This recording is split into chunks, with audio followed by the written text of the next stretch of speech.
what we did is we stopped engaging in the Great Commission because we were told to go and make disciples. Well, discipleship takes work, right? We're supposed to go and teach them all the things that Christ taught us. And most of us are operating under this like, oh, you just go to church and, you get a baptism and dunk and forget, basically. Like, hey, you're a Christian now.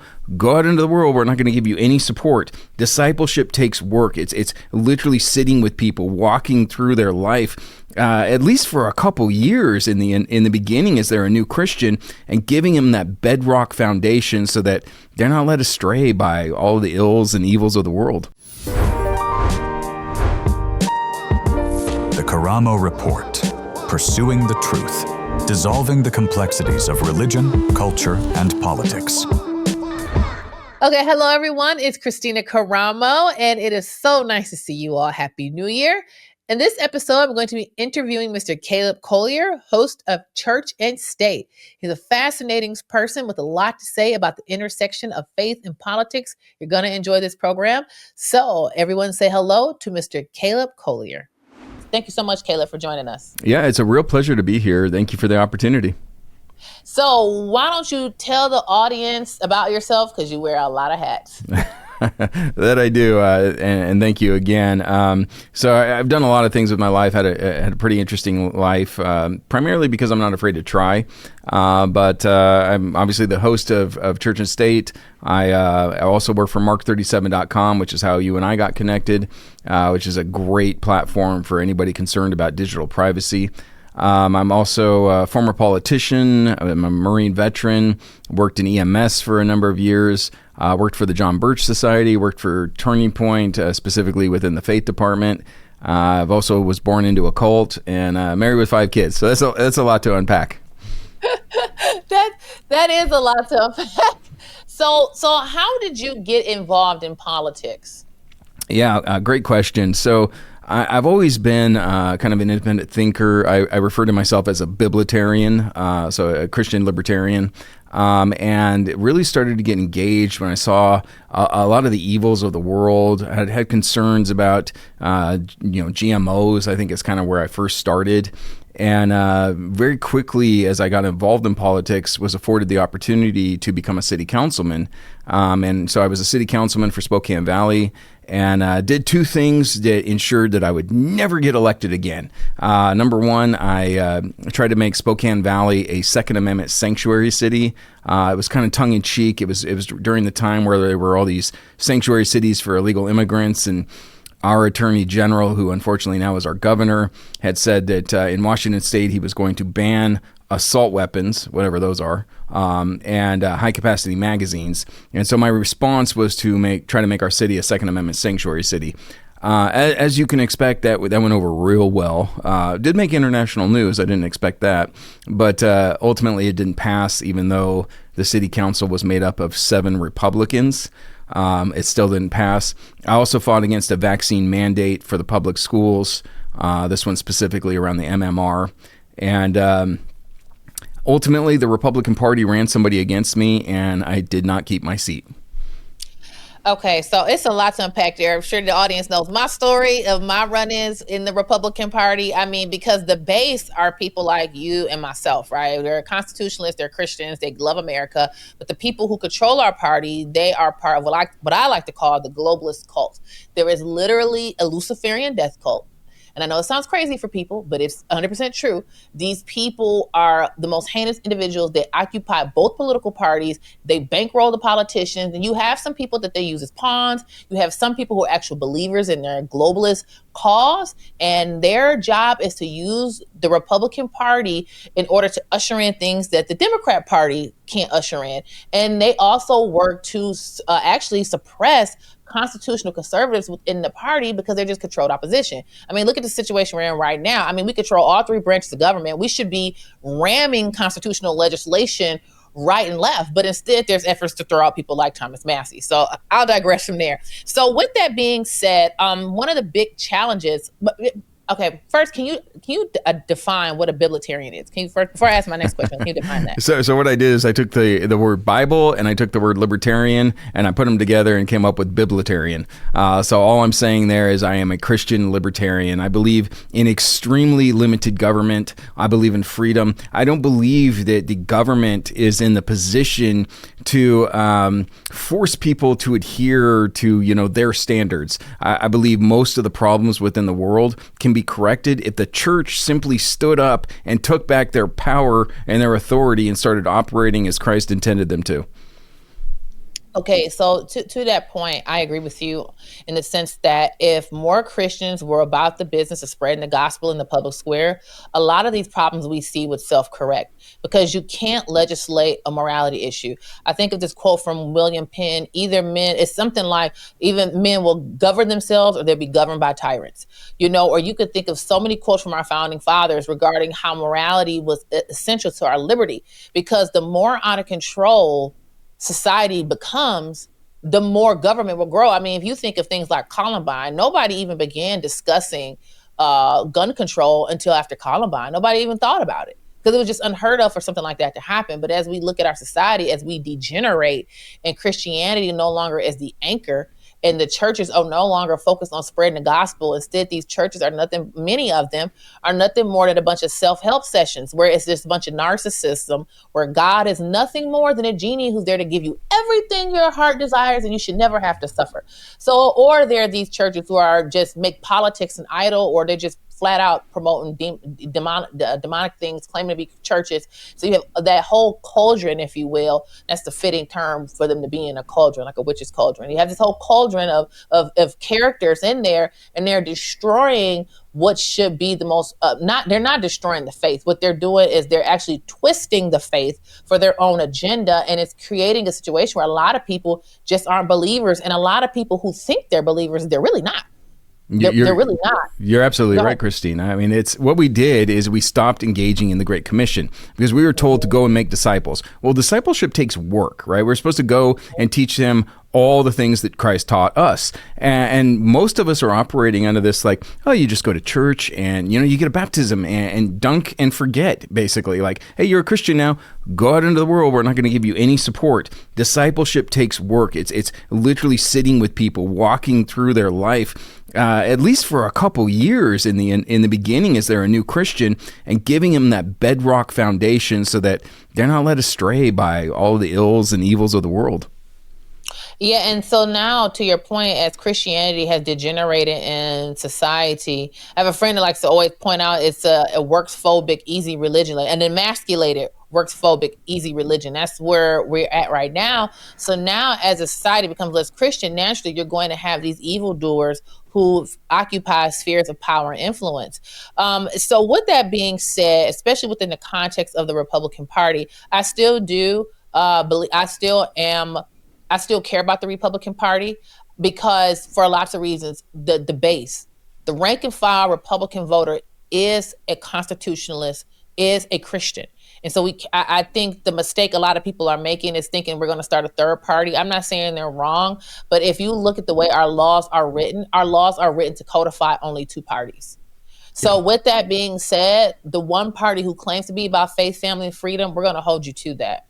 Because and I would like your comment on this about just holding the Republican Party accountable, because now you have a lot of people that remember our enemy is to the left. It's like those people are they had child sacrifice clinics in front of their convention. Okay, they're already openly sold out for Lucifer, so I don't need to keep pointing that out. They want to convince young children that they could be the opposite sex.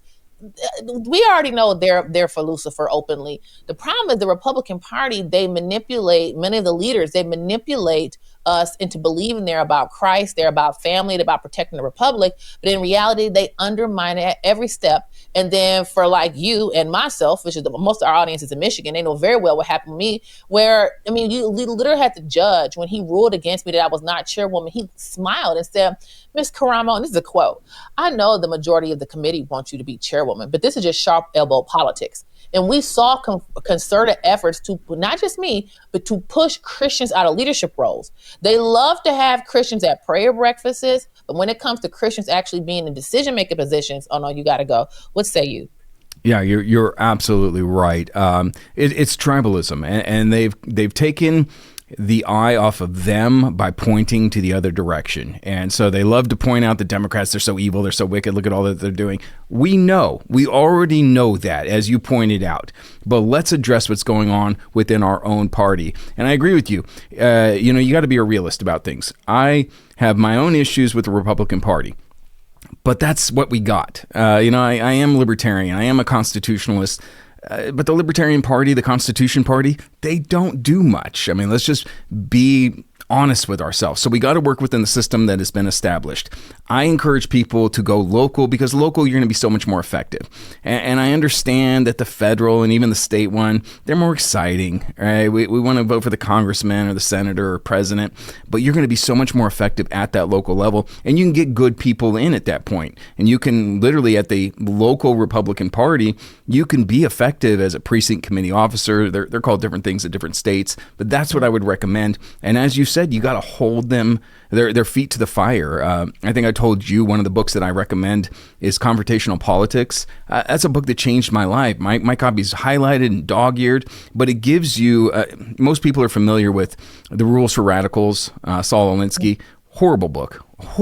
I recommend you read it so you know what the enemy's doing. Mm-hmm. But this book, Confrontational Politics, is the answer to Rules for Radicals. It's how we take power back, how we're effective as conservatives, as Christians, and it gives you that game plan, especially at that local level, to get back in there and really push them to what their platforms already say. Yeah, let me ask you this. When it comes to, you mentioned earlier about tribalism, and what can you talk about the difference between tribalism and coalition building? Because this is the criticism that people like us get often in the Republican Party. You're a purist. I am a biblical purist and I am a constitutional purist. So yes, I am those things. We have to have a set of standards, right? But how do we build coalitions and politically without falling to the trap of tribalism where we start making excuses for corruption? I love this question. Ronald Reagan is really kind of where we got this start of this big tent idea. And Ronald Reagan, rhetoric, pretty good. Policy, not so great. And that's like attacking the golden calf as a Republican. Like, how dare you go after Ronald Reagan? Sorry, do the research, look at the history. But he had this big tent policy. And if we apply that, let's first apply that to Christianity, because I think this will make sense for the audience. We have a big tent policy, right? I'm a Lutheran, you go to a non-denominational church. When we look at the essentials, you and I would agree on things. Jesus Christ is Lord. He was born of a virgin. He died and rose again on the third day, and he's sitting at the right hand of God, right? I mean, this is all things that is fundamental to our Christian belief. Do you worship differently? Do you have different viewpoints than I do as far as the smaller things within Christianity? Yes, you do, and that's fine, right? That's okay. But let's apply Mormonism. Let's apply Jehovah's Witnesses. Let's apply Christian Scientists. Are they in the tent with us? They're not. They're not, because they have fundamental disagreements about the essentials with us. So we have a big tent denominationally, but once you are outside of that, you're outside. So let's apply that to politics now. Look, I'm a biblitarian, as I said, right? I'm a constitutionalist. Purist, I would agree. I'm a purist as well. Is there a spot for me in this big tent of republicanism? I hope so. There should be. But when we get into the neocon beliefs, globalist beliefs, you're not a Republican anymore and you are out of the tent. So that's the kind of policy that we need to apply within republicanism. And that would correct so much. The tribalism issue, it's just like sports. You can be, you could be a Chicago Bears fan and I could be a Las Vegas Raiders fan. And the Raiders are notorious for being just a dirty team, right? And if they do a penalty on your team, man, you're ready to kill them. And I'm excusing it. No, that was not a foul. Obviously not. I mean, it could be so blatant in your face, but no, it's my team. So they did everything right. That's the position they've put us in, and it's very intentional. I mean, there was a plan there to get it to where we believe the Republican Party can do no wrong, and we got to support them. And they use the narrative of, well, I get accused of this all the time. If I call out Trump for being unconstitutional, so you would rather have Kamala Harris? No, when did I say that? I never said that. I would never vote for Kamala Harris, but I'm going to hold Trump's feet to the fire when he starts operating outside of his constitutional authority. Yeah, you're right. The thing about it is people, they're looking for political messiahs. People, whether it's the president, senator, Congress, I don't care what their elected position is, they serve us. And it makes me think about back in just so many thoughts are coming to my mind is that, when you look in the Old Testament, in the book of Samuel, when the people of Israel, First Samuel, when they wanted a king, and it's like, you have God. They wanted a king like the nations. They wanted a king like the nations. And it brought them a bunch of problems. Well, they were rebelling before that. But then you look at when Christ came, a lot of them didn't recognize Jesus because they wanted someone to liberate them from the Romans. Jesus came to liberate us spiritually from sin and death, but they wanted someone to liberate them from the Romans. That's why the Jews couldn't see Jesus for who he was. So you look fast forward now into our situation. We are looking for a human being to save us. We're looking for a human being to provide for us what only God can. And if we are truly following Christ, then we have a duty to our country, to our children, to protect the homeland. That also means holding elected officials accountable. Because to your point, we control all three branches of government. There is absolutely no reason we should not be just ramming constitutional legislation through.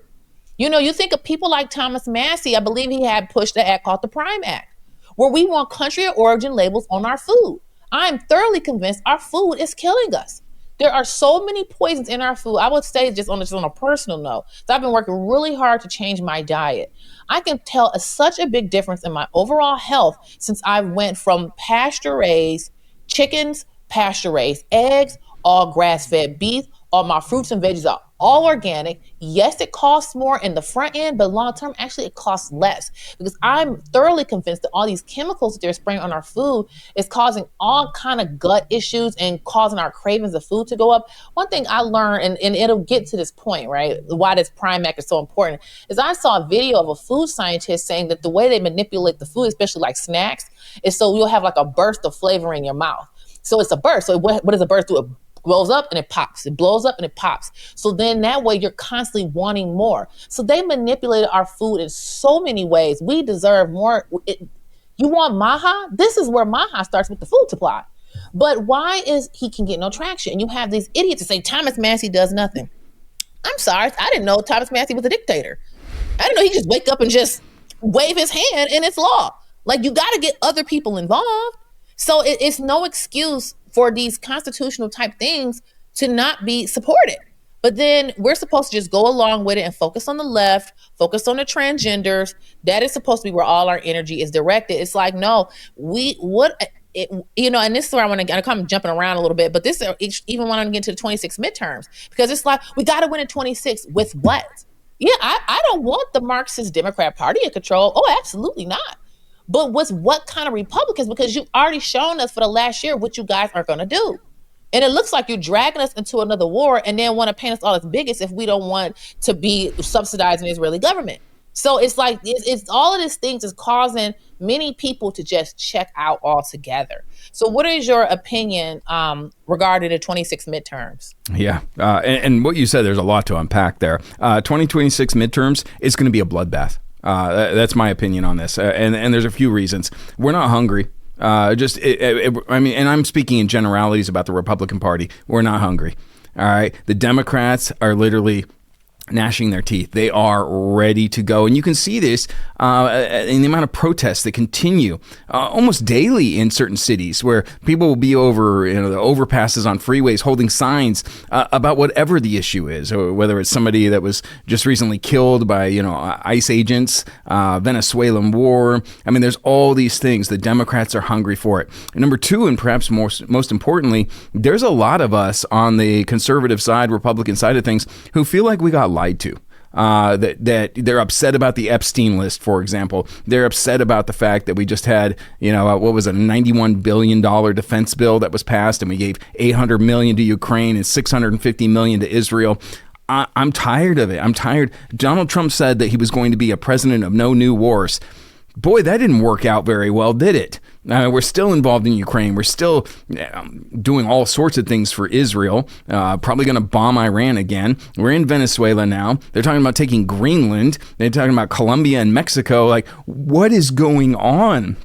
Can we have some America First policies? And that's another interesting point, is there's so much division within MAGA, MAHA, America First, American Only. All these parties are kind of infighting with each other. And I think the evidence of that was the most recent Turning Point AmFest event, where you had Ben Shapiro attacking Steve Bannon and Tucker Carlson, and Steve Bannon's calling Ben Shapiro a cancer. And I would agree with that. He is. But there was a lot of infighting going on there, and I think that is the example to show, not all things are fine within the Republican Party. It's funny. I was on to Ben Shapiro when he denied that it was widespread fraud in the 2020 election, and when he was a vaccine peddler. I used to be a huge Ben Shapiro fan. Once he started doing that in 2020, I was like, oh no, this guy is in on it. But yeah, you're right. Betrayal is what you're discussing, is betrayal. And I think that's the thing as to why, and like I said, people miss the point. Like those of us who are very angry right now and it's not, let me throw the word feel in a garbage. It's not about feel. It's like we had certain expectations, and those have not been satisfied. So when there is actual betrayal, you can't expect people to want to go and knock doors. And campaigning is hard work. I know. I ran 2 statewide campaigns. It is brutal. It is brutal. Okay. And so people don't want to do that and volunteer on those, and not just as a candidate, but also volunteering on campaigns. If at the end of the day, the person they go and bust their behinds for isn't going to follow through on their campaign promises. Because as you mentioned, like the Epstein list, I think there are so many people, and we'll get to paid influencers in a little bit, but there are so many people who for one, whenever there is sexual abuse of children, that's obviously very heinous. That's obviously very wicked. And these people need to go to prison. But then there's another layer to it that's even more insidious, is that was our government involved in protecting a child sex trafficking operation? Because then there's other implications. Because then you start to say, well, if you guys will commit that heinous crime, what other heinous crimes are you committing? And then if it's what it seems to be the case, not only were these people just abusing children for their own self-pleasure, but it was also a blackmail operation, because you had Howard Lutnick, who's the current Commerce Secretary, saying that Jeffrey Epstein is the most prolific blackmailer he ever met.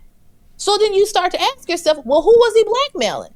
And you have these people like Bondi who want to gaslight us, like, oh, it was just Epstein. He was just getting these girls all by himself for himself.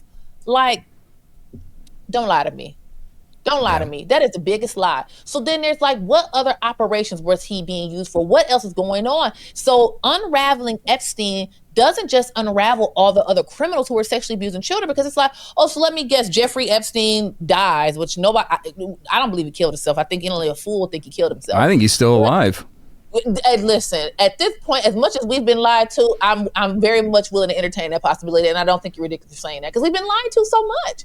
So it's like, okay, so if this is happening, it's like the other pedophiles just threw their hands up and said, well, since he's gone, we're just going to stop. No, they're still out there sexually assaulting children. So now you're opening the door for new victims. The other victims got no justice. And then what other crimes was he involved in? Because he was involved in my state of Michigan. We had a prominent music art school in northern Michigan. He went there for summer camp, and he had a scholarship for that school. So ain't no telling how many girls he interacted with at Interlochen. So the list goes on. So, and then we were gaslit that there was no scam and hoax. What about Bindergate? So we don't just sit here and pretend. Caleb, we just supposed to pretend like we don't have no eyes. We don't got eyes, Caleb. We crazy. We didn't see the people with the binders. What Epstein phase one binders, was that a hoax too? So now you lying to me. And I'm sorry, I'm rambling. You the guest. You're supposed to be doing most of the talking. I apologize. It's like, no, you're right.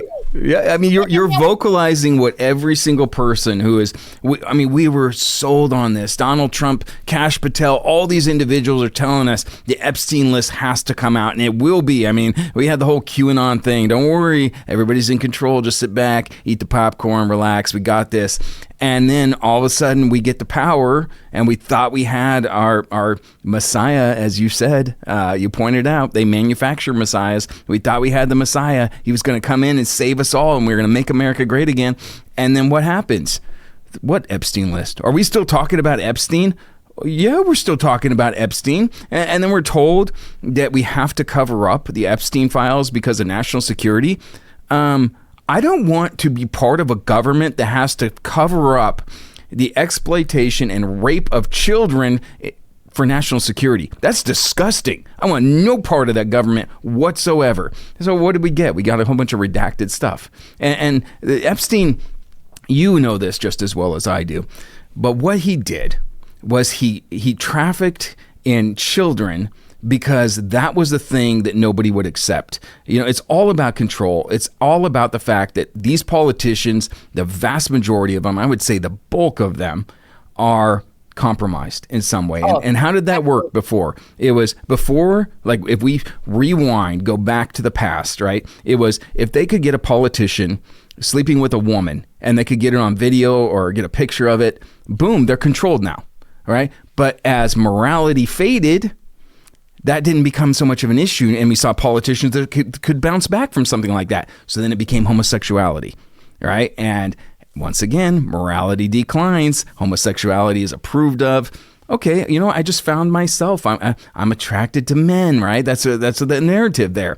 So then it became children. And luckily, or I should say fortunately, society has not accepted that one as a whole.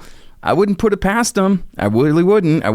20 years in the future, people might think that that's totally acceptable. And you can certainly see a narrative being pushed that way. But for right now, that's the means of control. That's what Epstein was all about. They have all these politicians, Republicans, Democrats, they have Hollywood, music moguls, and they're all brought on Lolita Express to this pleasure island where they can get video footage of them doing horrible things to kids.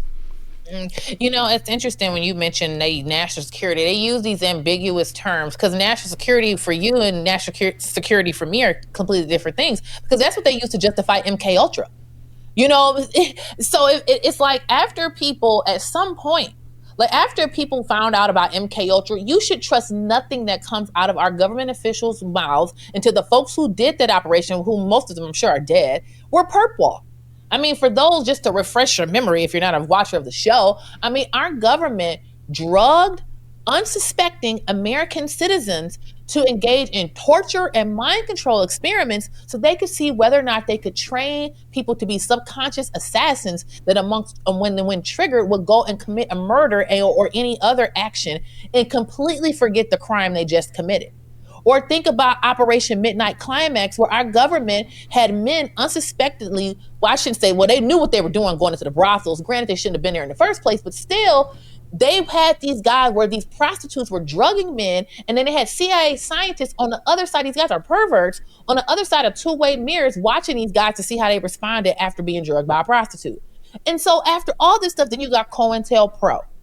Irrespective of how you may feel about the politics of some of the people on the left, that's not the point. When you find about like the murder of Fred Hampton, where you had a guy who was an FBI asset drug Fred Hampton so the FBI could come and kill him, you know, you might not like the Black Panther Party politics, but my goodness, that is beyond unconstitutional. Then you get all these other things with what's the Operation Mockingbird, where the CIA were planting in their own assets into the media to manipulate the public. After all that, we're supposed to just, you know, believe everything they say, just like the assassination of Charlie Kirk. And Christina, every one of those that you just said have all been declassified. So we're not talking about the moon landing being fake, flat Earth. We're talking about unclassified or declassified government documents that prove that all those operations that you were just talking about were factual. And let me add one more here, because MK Ultra is really fascinating, right?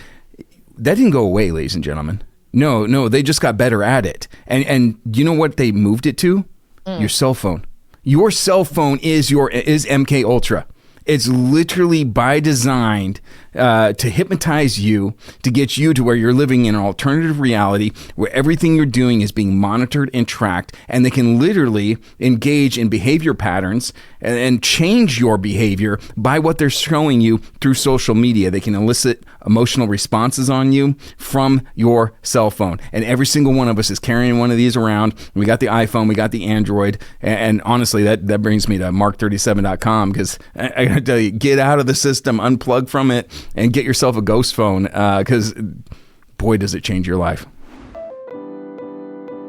Folks, we know that the big tech companies that we depend on hate us. But the fact of the matter is there are other options available to us that way, to the best of our ability, we can free ourselves from the enemy's digital plan. How can we do that? Well, with Mark37.com. Mark37.com offers an array of technological services, specifically hardware, like ghost phones, ghost tablets, ghost laptops. That way you can enjoy and utilize the internet for work securely. So visit mark37.com/Karamo to get yourself a discount. So the Karamo Report needs your financial support. As you know, it costs to run this operation. And so we're grateful for all of our supporters, but we need more support so we can produce even more great content. We also have projects in the works that we're really excited about. And the teaser is going to be a film.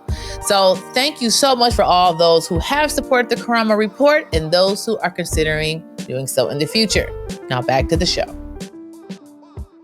It's continuous. We go on and on. I mean, just think of it to Boys Town, the whole Franklin cover-up. We did an episode about that.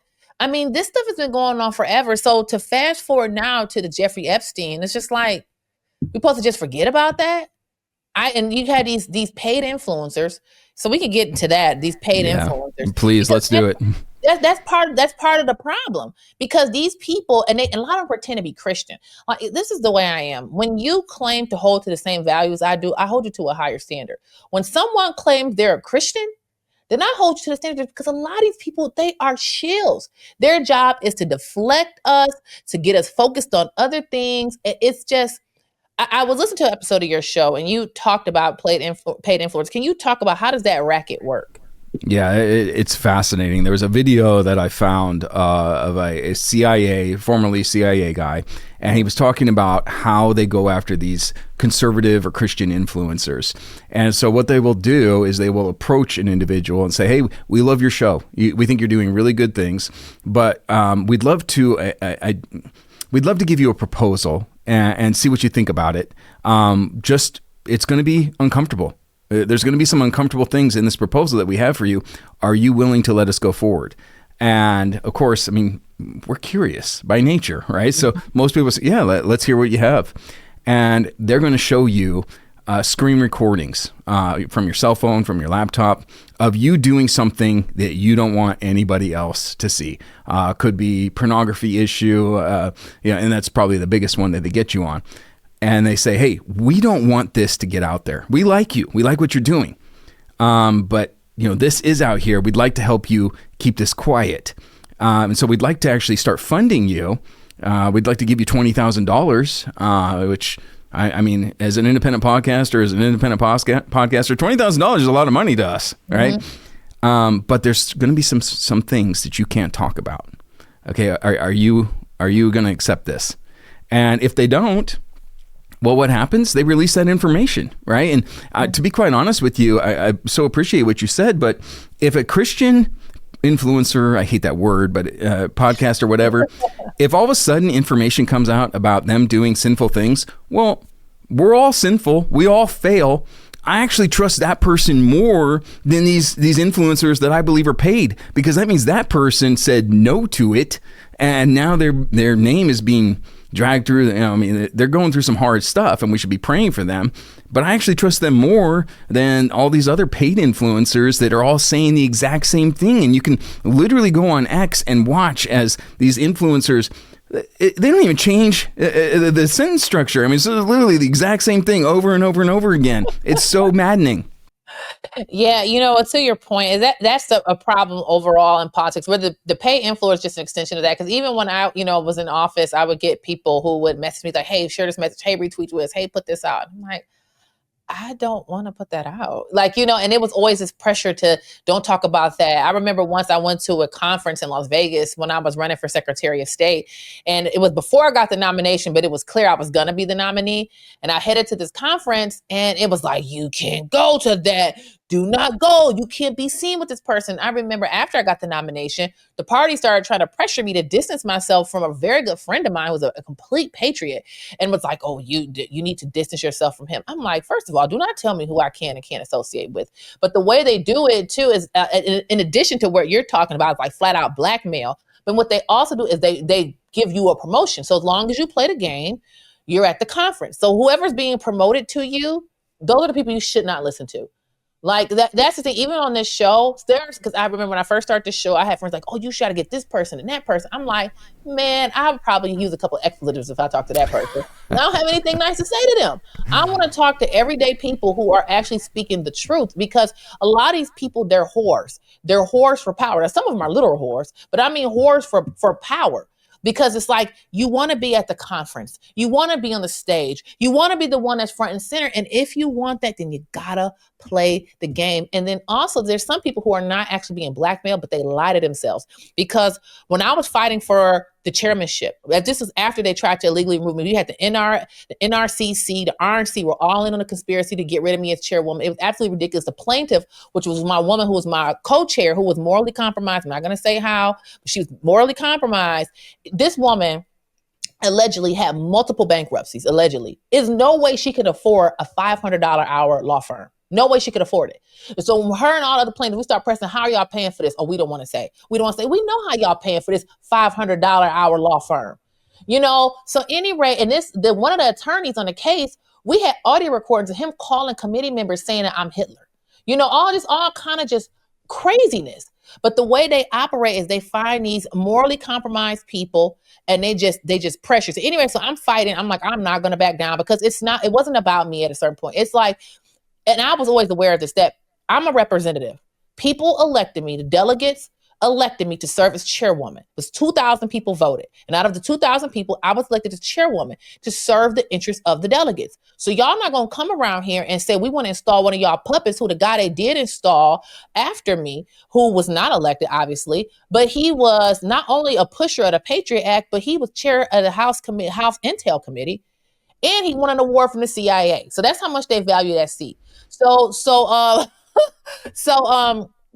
But nevertheless, I was at an RNC meeting in Las Vegas. I was like, I will fight to the bitter. You're going to drag me out of here. I had somebody approach me. They grabbed my hands, and this guy, he said to me, and I knew in his heart he meant well. He looked at me. He goes, live to fight another day. He's like, live to fight another day. Just let it go. And I just looked at him. I said, thank you. And I just walked away. I was not about to argue with him in that moment. But that's the way a lot of people think. They think if I just go along with it, because it's not always like these people who are being blackmailed and some of these people who are just power hungry. It's not always that. It's oftentimes more insidious than that. It's denial. It's that they lie to themselves. And they say, I got to live to fight another day. So if I just go along, if I just play the game, then maybe I can be an opportunity to make a difference. How many people in politics have told themselves that lie? How many? I'm sure you counted them. Oh, yeah. I mean, you're right. There's so many of them that are doing that exact same thing. And we've allowed apathy to be bred into politics where, hey, this is just kind of how it goes. And I may not like it, but it's the best system that we have. And so I'm just going to go along to get along, like you said. And for somebody like me, like, I don't know. If somebody tells me not to do something, I just instinctually want to do it. I've got a little bit of a rebellious spirit, and maybe I need to quench that a little bit, especially with Christianity. But yeah, you tell me no, I'm going to be like, watch me.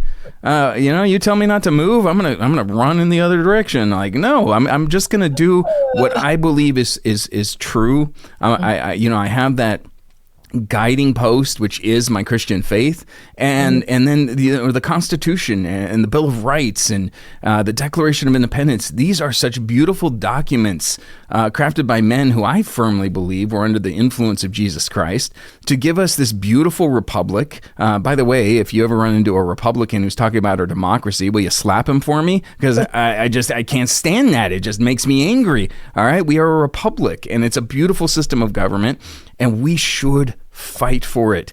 I was just on another show, and one of my favorite lines from any movie comes from Spider-Man, and it's Uncle Ben who says, "With great power comes great responsibility." Ladies and gentlemen, our Constitution is so powerful. Our republic, it is such a beautiful, powerful gift given to us by our founding fathers. Well, you know what? It takes responsibility. It takes action to preserve, to protect our country. You know, to that point, how much are we taking our country for granted? Because I will say this, Caleb, I have a lot of stress and anxiousness because I am feeling like we are on a collision course with the ground. And I love my country so much. And it upsets me for two reasons. Number one, I love my homeland. I think any rational person should love their homeland. But not only do I love my homeland, but when nations collapse, it gets bloody. It gets really bloody. It is very, very ugly. And so I think a lot of people can't imagine an America that's not this great place. You know, it's just like, I feel so much frustration because, especially for those who've been involved in politics, we try to tell people the dire situation we're in and they just won't take it seriously. And I've come to the point where I'm like, I'm not saying I'm throwing up my hand. I don't know. As long as I'm breathing, I'm gonna keep fighting because I still owe it to God, and not owe it to God, but out of duty to Christ, and I owe it to my family to keep fighting. But at some point, I'm just so tired of you guys just sitting around acting like it's just gonna work itself out. That's not reality. Is that just a natural cycle of human that we just can't have good things for too long? Yeah, we don't value freedom in this country anymore. We've had it for so long. Life has been so grand for so long that we don't value what has been given to us, and it was a gift. You know the old expression, and I'll just paraphrase, but basically that the weak men create the hard times, right? And we're in this cycle, right? And the strong men create good times. Let's look to Europe. I think Europe is actually the best example of what we're experiencing here in this country. We have Western Europe and Eastern Europe. And what is happening in Western Europe right now? This is another series of countries that enjoyed a lot of freedoms. But they've had it for so long. It was such a good thing. They didn't value it. And now you can look at pretty much every single Western European country, and they're being invaded. They're being overrun, and the countries are going to start collapsing. Now compare that to Eastern Europe, that was formerly under the Soviet bloc. They were under tyrants. They had zero freedoms. They lived in a life where they were suspicious of their neighbors, and they could be turned in for almost anything and disappeared. What do you see within the former Eastern European countries? Freedom movements, right? Where people are taking it back. They're proud of their nation. They value their freedoms, and they're fighting for it. That's the example right there. And America, unfortunately, is following Western Europe. We're being overrun. We don't value our freedom. Could we turn back to it? I got to hope so. I'm certainly going to fight for it. And whatever that looks like, I'm going to fight to my dying breath for our essential liberties, our freedoms that were given to us by God, not by government. Yeah, I want to ask you this, Caleb, why? I have, I know I talk about the globalist cult, and actually I'm looking forward to a episode we're going to do in the future, detailing exactly who these people are, like a lot more specific than generalities I often use, because when you try to get to the specifics, people just go like their eyes just like, it's the evidence is overwhelming. JFK talked about it. George Washington talked about these people. So if George Washington talked about these people, like letters in the Library of Congress from George Washington talking about these people, you're not going to take him seriously? Okay. He's warning us about the Illuminati. All right. So this plan has been in development since our country. Yeah, there's letters in the Library of Congress from George Washington warning us about these people. And it's just like, hey, we're just going to ignore George Washington. It's almost like you have an owner's manual. Like the people who helped create something, I think they kind of know what's going on here, you know? So anyways, we're going to do a deep dive into that. And Washington later, his correspondence with Reverend Snyder and the book Proofs of a Conspiracy, where they detail exactly what's going on, because people need to, and the reason why this is relevant, Caleb, so I'm sure we can keep going with this conversation, this topic, is because people need to know it's an insidious plot. It's not like it's just simply like a bunch of converging factors and things just kind of going wrong. And this is just the typical dying empire. Like, no, like even in Europe, they did not bring in a bunch of people in droves who cannot assimilate. Because I know there are some people, and we can see it in America. There's some people who are like, we don't want any more immigrants. I don't feel that way. As a matter of fact, a few weeks ago, I went to a very good friend of mine who immigrated from India. I went to his ceremony where he was sworn in as a citizen, and he is a patriot for sure. There's a difference between individuals immigrating here based on merit than just dumping in thousands of people into a community at one time where they're not going to assimilate. And it has nothing to do with specific ethnic groups. That's just human nature. If just you and me, right? Let's say, I don't know you, I never met you. We get dropped in China, okay? And then I hear you talking and you hear me talking, we speak the same language. We gonna go over to it like, who are you? You and I know. And then you find out we Americans, we just go naturally start teaming up just based on similar in culture. The same is true with any human being. So you take thousands of people. Let's not forget that our government engaged in unconstitutional military actions in these countries. So some of them in that group are pissed off at us. I'm sorry, some people may not like that word, but I maybe shouldn't use it. But they're mad at us. Then you drop thousands of them in our country. It's like, y'all cannot be this stupid to not think that's going to cause some problems. So this stuff is by design. What say you? You're 100% accurate on that. It is all by design. It's destabilizing our country intentionally, or really any given country. That's why they do it. All right, and you're right.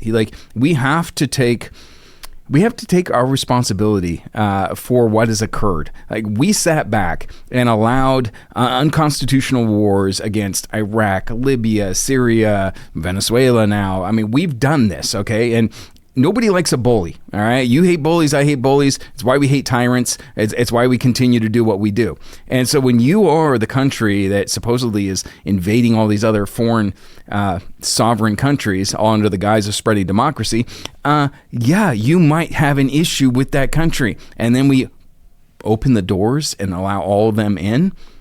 Yeah.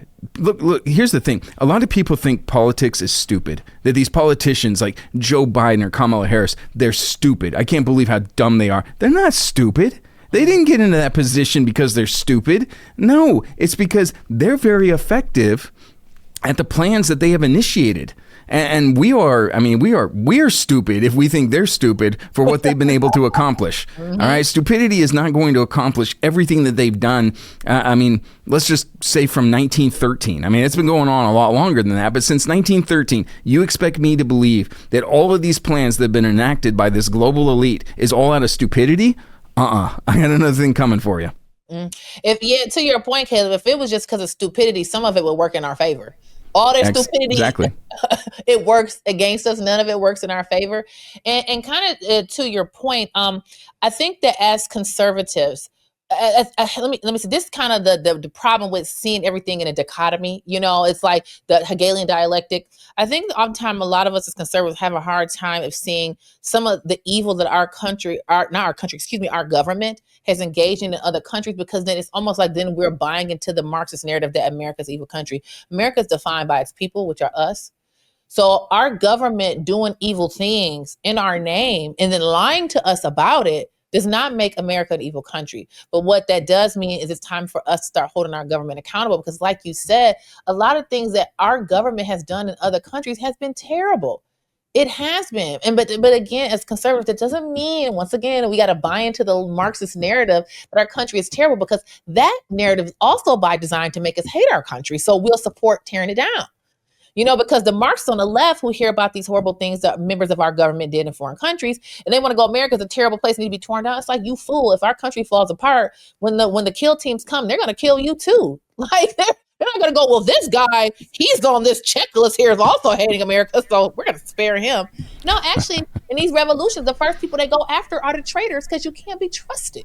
Like 100%. fools. But nevertheless, that is a huge sticking point for me because I believe we're inviting unnecessary problems on ourselves. And there's a couple of points because I do want to talk to you about the American Republic versus the American Empire.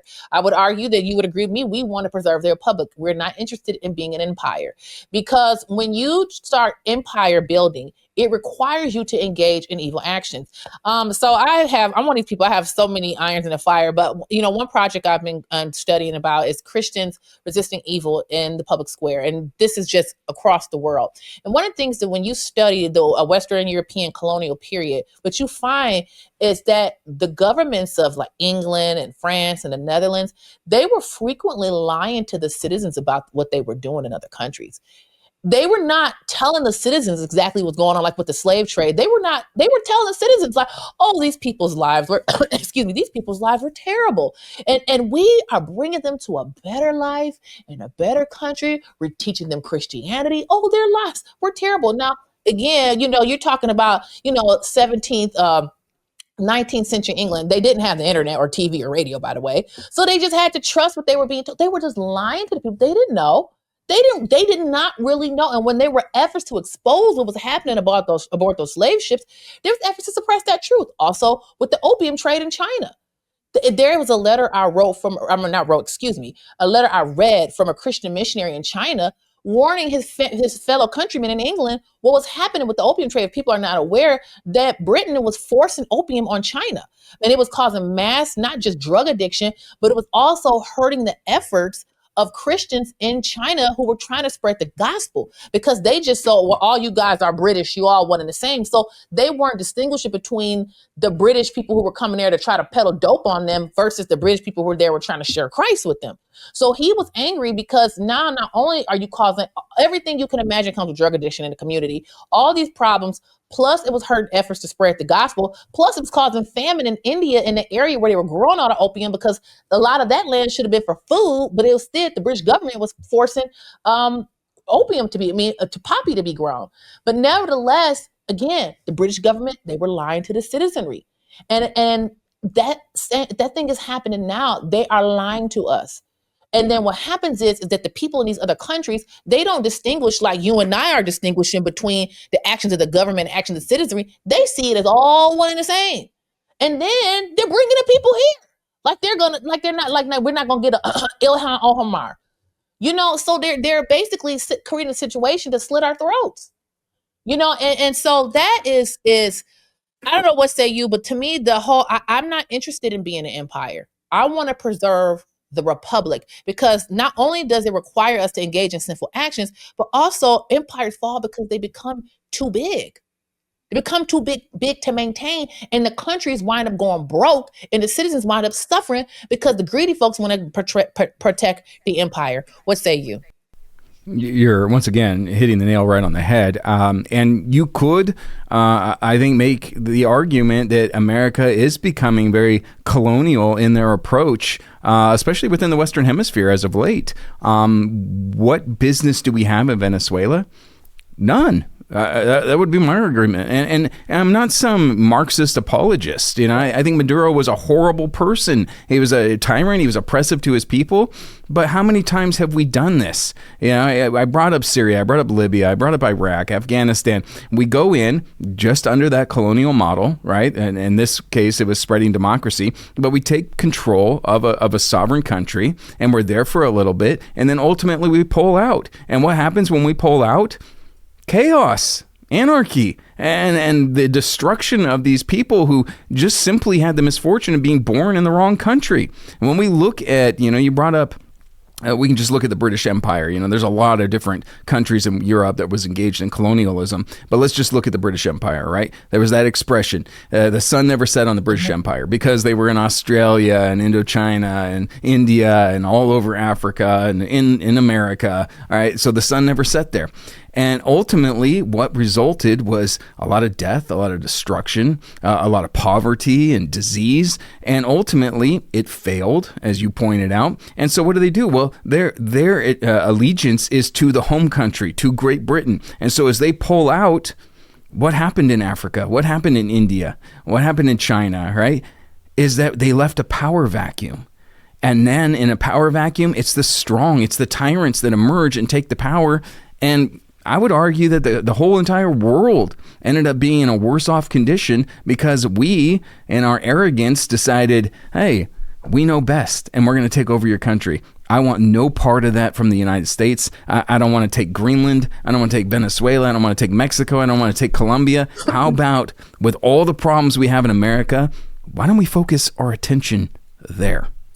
It's interesting you say that because it's true. Like if you look at all these former colonial powers, they're poor, except for maybe like except for like Australia, New Zealand, but all of former colonial power, they're all poor. If you go back into ancient history, after the Roman Empire fell, how long was Europe in the Dark Ages? Europe was in the Dark Ages for 1,000 years before we start seeing the it took about 1,000 years roughly of them being in the Dark Ages until maybe like the 12, 13, 1400s. Europe start to come out of it. So you can see from history that when empires fall, the other regions in their wake, it took Europe 1,000 years to break out of that. So now you look at like in Africa, it's like like you say, it creates a power vacuum, and then you'll have these idiots like Matt Walsh who go like, well, won't they just pull themselves up by their bootstraps? What these fools don't understand is that the former colonial powers, what they do is they prop up these people. And let me also make another point: when you look at these countries who were taken over, it's not like they were all just sitting there with some helpless people either, because there was always traitors in the mix. These countries would have never been successful taking over, whether it's parts of India, parts of Africa, any of these areas, if they did not have traitors helping them. They always had traitors helping them. And so even to this day, they still have traitors that help them who would help rip off their own countrymen to take their resources to enrich themselves and their European overlords. Look what's happening in America. How is our country being taken down? By traitors. By traitors. The stuff Joe Biden did, a pure traitor. How many of our elected officials are absolute traitors? So we're not saying this to rag on Great Britain. It was just a fact of history. You know what I mean? No country has their hands clean. So it's not to rag on them, because even these other countries that they conquered, I guarantee you there was some tyranny going on there too. Like you said, Maduro isn't some good guy. No way, he's horrible. But that's not the point. We don't want to be involved. But if you look at it, that's one of the things that hit me maybe a few weeks ago. I'm like, in all these, because I'm learning more and more detail about Western European colonialism, they could have never done it without traitors. And then I look at my own country. I mean, how many traitors do we have in America that will sell us out? Look at what was that guy, Swalwell, the congressman who was sleeping with the Chinese spy. You had here in Michigan, Goshen, which was the Chinese Communist Party, was trying to build a battery factory 100 miles from Camp Grayling, the largest National Guard training facility in the United States of America.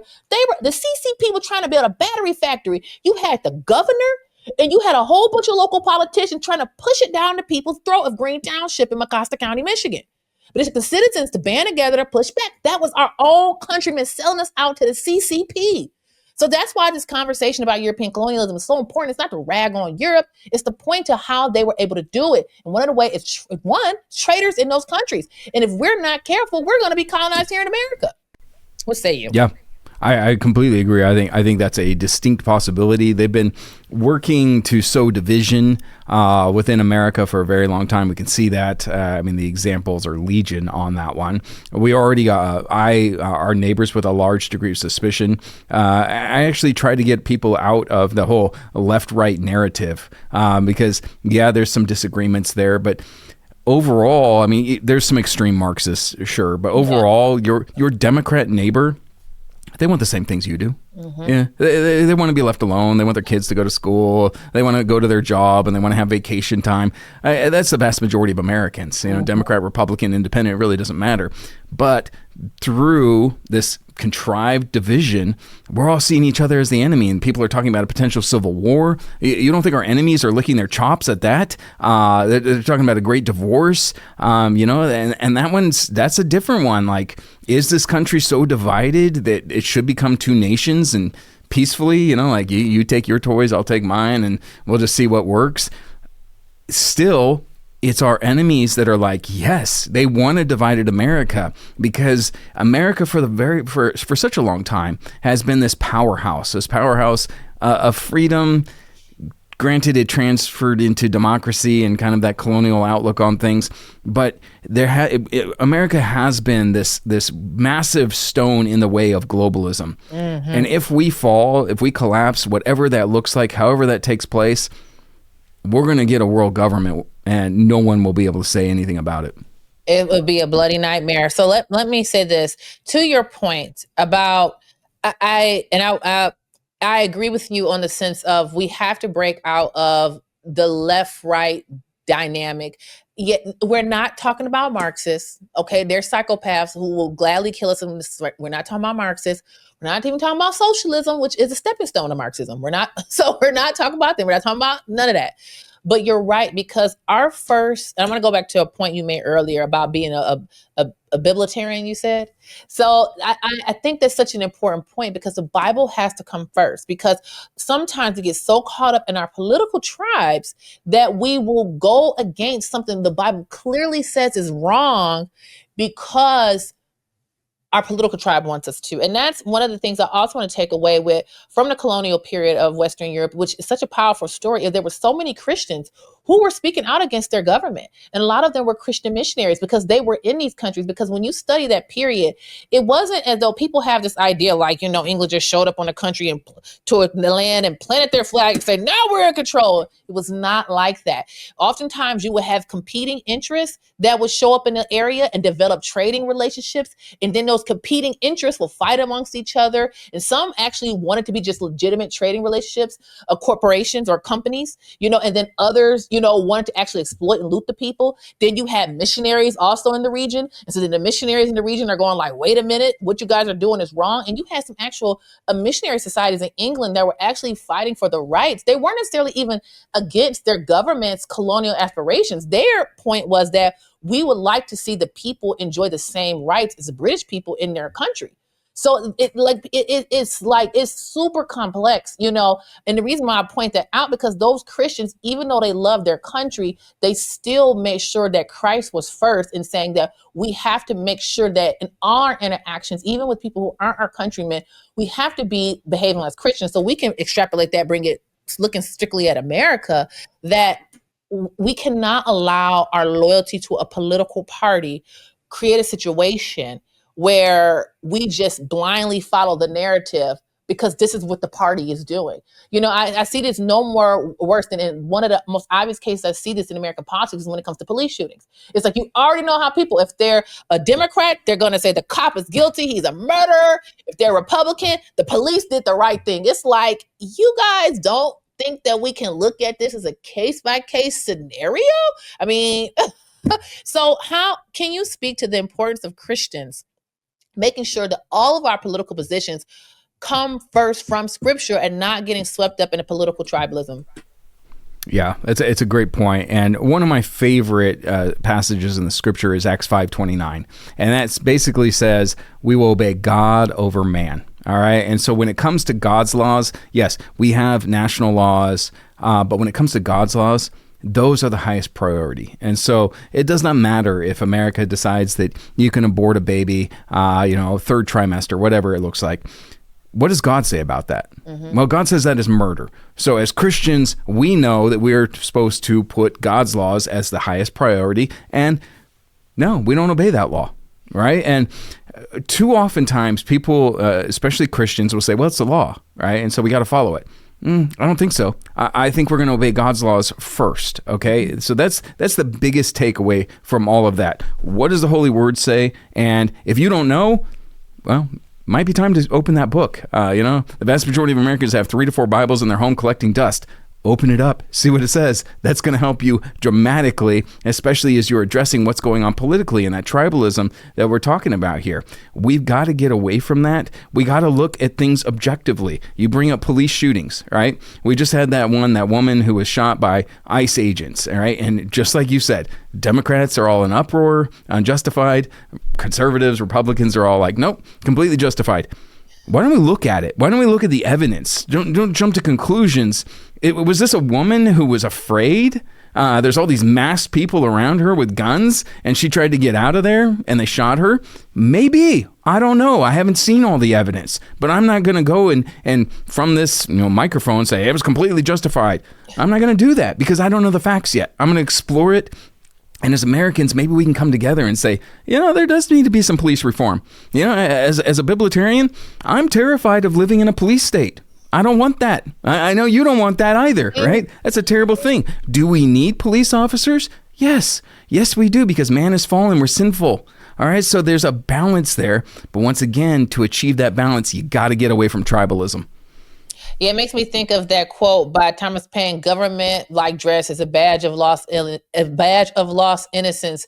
The palace of kings are built on the ruins of paradise." And that's so we have to have government because we're sinners. It's just the reality. You have to have government.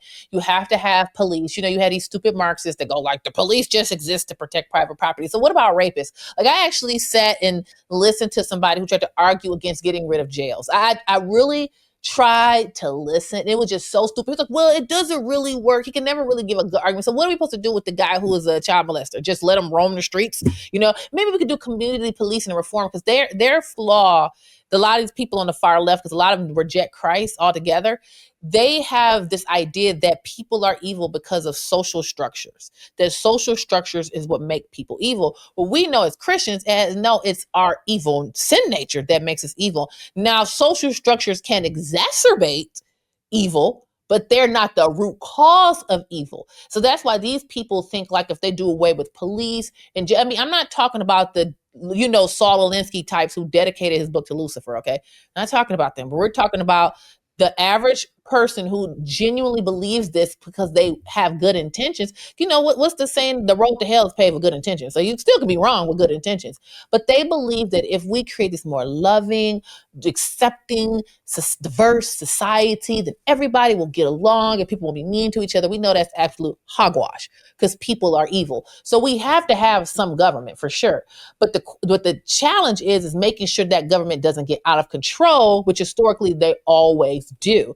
And this is one of the things that makes America so great, is because we are the first human civilization that has ever been truly free to a certain extent, to where we can actually live free. And it is worth protecting with everything we got. Caleb, I've so enjoyed this conversation. I think we could probably go on for another 45 minutes, but I do want to respect your time. Could you please give the audience a final word, and where can we find you?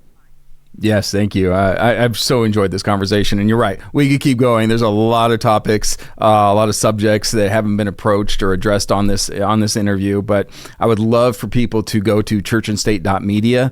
A few things on that. Number one, as soon as you get on the website, there's going to be a really annoying pop-up ad. But we want you to register there, and all it is your name, your phone number, and your email. And if you do that, you're going to get our newsletter, and you're also going to get a personal phone call from me. Every single person who fills this out is going to get called by me. So if you want to talk to me, if you like what I've said, I will call you. And by the way, if it's a 509 area code, it's probably me. It's not somebody that you shouldn't answer. So, but please go there. Also, I do want to point out mark37.com. I've talked about it a little bit. Great company that I work for. Take back your digital privacy and your sovereignty. Stop using the tools of the enemy, because that's exactly what an iPhone and Android is. Get a ghost phone, and it's going to be beautiful. It actually takes you off your phone list. It goes from being a weapon to literally a tool. And I love that. So check out mark37.com as well. And as far as like last statements, I would just encourage people. We're ignorant. We're ignorant about a lot of things, and that's intentional. The vast majority of us are spending our time scrolling on Instagram or X or whatever, TikTok, and that's a weapon, and it's by design to keep us complacent. You brought up food. Most of the foods, even in our water, there's drugs, there's all these things in there that are keeping us complacent. Ladies and gentlemen, we got to break free of that.